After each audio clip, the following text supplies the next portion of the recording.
Examinations for discovery sometimes occur in long-term disability cases. Let me explain to you what it is and what happens.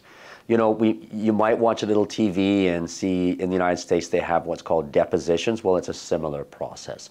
So each side, in advance of an examination for discovery, will exchange what's called an affidavit of documents. That is, they're including all the documents that are relevant to the case that are in their possession or they've had in their possession, and they sign a declaration saying they're giving everything. There may be some items that are privileged that will go in what's called Schedule B, but for the most part, everything goes in what's called Schedule A.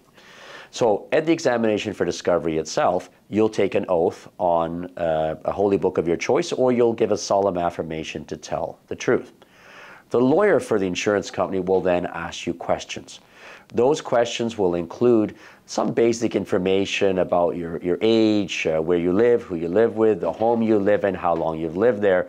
But then they'll start going into your work history, your skill set, what's your education, what's your work history, what were your duties, why you left certain jobs, and of course, more particularly, why you left, or why you stopped working, I should say, from your last job.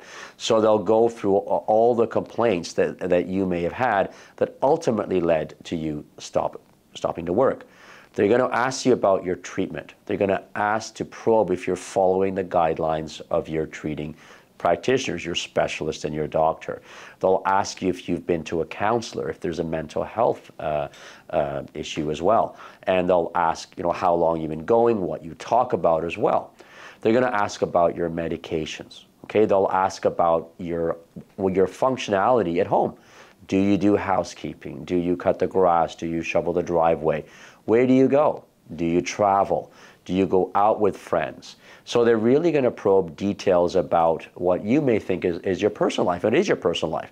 But once you commence a lawsuit for long-term disability benefits, the insurer is entitled to examine all issues surrounding your education, your ability to function, and your ability to find different type of work. It's nothing to be nervous about. We prepare our clients well in advance for examinations for discovery, if they're going to happen, and we go through a mock examination, in fact. At the examination for discovery, you may be asked if you could produce certain documents or obtain documents and records that are not there on that day. You're a lawyer, and if it's us, we answer that question, because these involve what's called giving of undertakings. So, for example, they may say, can you give as an undertaking to provide your psychiatrist records going back 3 years from the date you stopped working, or 3 years from the date of the examination for discovery, whichever it is. We will answer that question because we want to look at whether or not it is relevant to your case and whether it's important. So that's something we will tell you, hold on, and we'll answer that.